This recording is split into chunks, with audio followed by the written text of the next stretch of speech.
हमारा रिदम कितना सही है ना, तेरा रब मेरा रब सोता नहीं, सो जाए ऐसा कभी हो। फिर से कहिए, तेरा रब मेरा रब ओ सो जाए ऐसा कभी हो। कहिए हमें सूरज की गर्मी सताती नहीं। जरा बोलिए,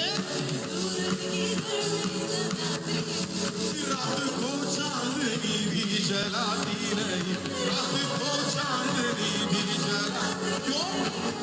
मेरा रब मेरा रब।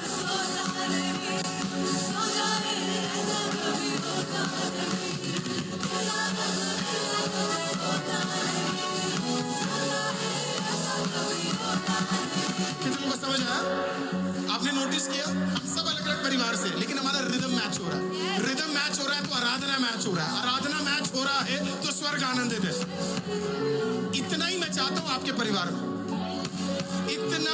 इतना ही रिदम आपके बच्चे और माँ बाप का हो जाए, पति और पत्नी का हो जाए। हालेलुया। तो आपके परिवार के खिलाफ खड़ा हुआ कोई भी ताकत काम नहीं कर पाएगा अगर इतना ही रिदम आ जाए, आमीन।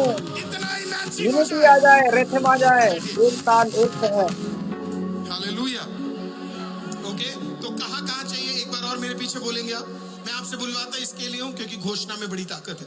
बोले, मेरा जीवन, मेरा समय, मेरे निर्णय, मेरे रिश्ते, मेरा फाइनेंस और मेरी सेवकाई स्वर्ग के रिदम में जुड़ने जा रहा है। रिथम ताल। हालेलुया।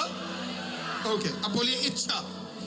इच्छा वर्ड आता है, उसका ओरिजिनल ट्रांसलेशन का जो वर्ड है वो है थेलीमा। बोलिए थेलीमा।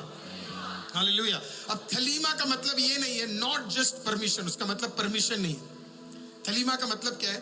3 चीजें हैं, परमेश्वर की इच्छा, परमेश्वर की घोषणा और परमेश्वर का डिजाइन। जब परमेश्वर आपके बारे में कुछ सोचता है तो परमेश्वर आपके साथ जबरदस्ती नहीं करेगा। परमेश्वर की सबसे खूबसूरत बात यह है, ही नेवर फोर्सेस यू। वो आपको कभी फोर्स नहीं करेगा, कभी आपको नहीं बोलेगा कि मेरे पास आ और मेरी ही स्तुति ले और मुझे ही आराधना कर। खुदावंद बिल्कुल ऐसा नहीं है, ऐसा परमेश्वर नहीं है। वो परमेश्वर कहता है कि कई बातों में प्रभु जोड़ देते हैं, अब लेकिन मेरी आराधना करो, मेरे पीछे परमेश्वर चलो, का हित जबरदस्ती में प्रभु 3 नहीं चीजें। करते। एक, प्रभु आपके बारे में डिजायर सोचता है। क्या करता है? इच्छा। सोचता है कि आपके लिए ये खुशी की बात नहीं कि खुदावंद आपके बारे में सोचता है। व्हाट ए ग्रेट इतना थिंग बड़ा गॉड कैन परमेश्वर